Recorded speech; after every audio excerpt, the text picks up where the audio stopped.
दोस्तों, देखिए आज एआई का जमाना चल रहा है। हर जगह एआई की चर्चा है और मैं भी कुछ एआई के वीडियो कुछ पिछले दिनों डाला था, आप लोगों ने बहुत पसंद किया। मैं आज आपके सामने एक वीडियो लेकर आया हूं मुकेश जी और रफी साहब के ताल्लुक से। एआई ने क्या बताया दोस्तों, मैं इस वीडियो में आपको बताऊंगा। रफी साहब के ताल्लुक से और मुकेश जी के ताल्लुक से आपको सुनकर बहुत हैरानी होगी और बहुत मजा भी आने वाला है दोस्तों। तो ज्यादा देर न करते हुए चलिए वीडियो को शुरू करते हैं और ये रिपोर्ट देखते हैं एआई ने रफी साहब और मुकेश जी के लिए क्या कहा।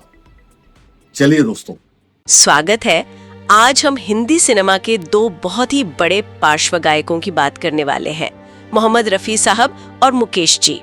हमारे पास कुछ दिलचस्प स्रोत हैं जो बताते हैं कि इन दोनों का संगीत निर्देशकों के साथ कैसा तालमेल था। तो आज हम इन्हीं स्रोतों को खंगालेंगे, है ना।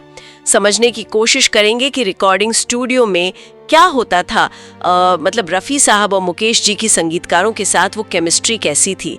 चलिए इसी पर बात करते हैं। हाँ, ये विषय वाकई दिलचस्प है क्योंकि देखिए दोनों गायक कितने अलग थे, उनकी आवाज, उनका अंदाज, सब कुछ। और स्रोत यही बताते हैं कि कैसे संगीतकार इन दोनों की जो अनोखी प्रतिभा थी उसका बढ़िया इस्तेमाल करते थे। बिल्कुल, जैसे एक स्रोत में नौशाद साहब और रफी साहब के काम करने के तरीके का जिक्र है। लगता है नौशाद साहब वो रफी साहब की जो शास्त्रीय गायकी की समझ थी उसका पूरा फायदा उठाते थे। अक्सर उन्हें मुश्किल मतलब जटिल तानों वाली रचनाएं देते थे। हाँ, ये बात तो है। और सुनने में ये भी आया है कि रफी साहब खुद भी धुन की बारीकियों को पकड़ने में काफी वक्त देते थे।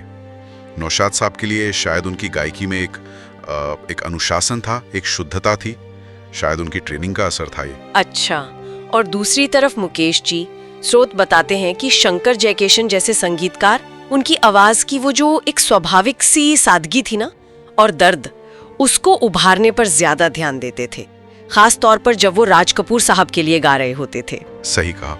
और एक मजेदार बात ये भी निकलती है स्रोत से कि एसजे अक्सर मुकेश जी के गानों में ऑर्केस्ट्रा का इस्तेमाल थोड़ा संभल कर करते थे। मतलब आवाज पर हावी ना हो, बल्कि वो जो इमोशनल टच है, जो भावनात्मक गहराई है, उसे और बढ़ाए। उनका जादू इसी सीधेपन में था, है ना। हाँ बिल्कुल। ये जानना भी मजेदार है कि लक्ष्मीकांत प्यारेलाल, जिन्होंने दोनों के साथ इतने सारे हिट गाने दिए, वो कैसे काम करते थे। स्रोत इशारा करते हैं कि एलपी रफी साहब को उनकी रेंज, उनकी ऊर्जा के लिए इस्तेमाल करते थे, मतलब अक्सर ऊंचे सुर वाले जोशीले गाने। हाँ, और उन्हीं एलपी ने मुकेश जी के लिए मैं पल दो पल का शायर हूँ जैसे वो कितने गहरे और दार्शनिक गीत भी बनाए। तो इससे पता चलता है कि संगीतकार कितने माहिर थे।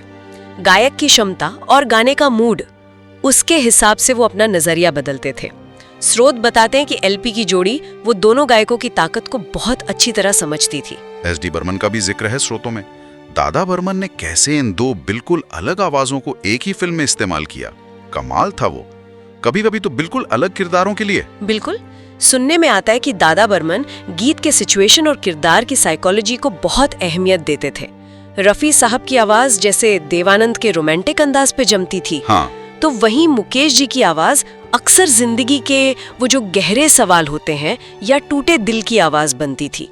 उनका चुनाव बहुत सोचा समझा होता था। तो इन स्रोतों से ये बात तो साफ हो जाती है कि रफी साहब और मुकेश जी का संगीतकारों के साथ रिश्ता सिर्फ पेशेवर नहीं था। ये एक गहरी समझ थी, आपसी सम्मान था, एक कलात्मक तालमेल था। संगीतकार जानते थे कि किस हीरे को कैसे तराशना है। हाँ बिल्कुल, वो गायक की आत्मा को समझते थे एक तरह से। रफी साहब की वो वर्सेटैलिटी, उनकी बहुमुखी प्रतिभा, और मुकेश जी की वो दिल छू लेने वाली आवाज, दोनों का ही हिंदी सिनेमा के संगीत निर्देशकों ने क्या खूब इस्तेमाल किया और हमें वो अनमोल गीत मिले जो हम आज भी सुनते हैं। तो आज हमने मोहम्मद रफ़ी और मुकेश जी के संगीत निर्देशकों के साथ तालमेल पर स्रोतों के जरिए एक झलक देखी। ये बातें या किस्से बताते हैं कि कैसे अलग अलग प्रतिभाएं मिलकर कुछ ऐसा बना सकती हैं जो हमेशा के लिए यादगार बन जाए। हाँ, और यहाँ एक सवाल सोचने के लिए छोड़ जाते हैं, क्या इन दोनों गायकों की इतनी अलग और इतनी मजबूत पहचान ने कभी संगीतकारों के लिए कोई चुनौती भी पेश की होगी? मतलब कैसे तय होता होगा कि कौन सा गायक किसी खास धुन के साथ ज्यादा न्याय करेगा, खासकर जब दोनों ही इतने सक्षम थे। ये जो उनकी खासियतें थीं, वो आज भी सुनने वालों को कैसे प्रभावित करती हैं, ये सोचने वाली बात।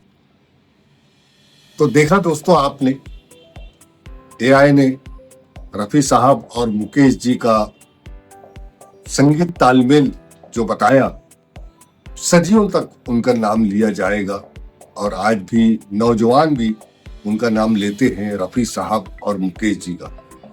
और क्यों न ले दोस्तों, क्योंकि उनकी आवाज वैसी थी, वो सुरीलापन था। तो दोनों अपने तौर से एक कहना चाहिए महान सिंगर थे, एआई ने बताया। तो कैसा लगा दोस्तों ये वीडियो देखकर और सुनकर?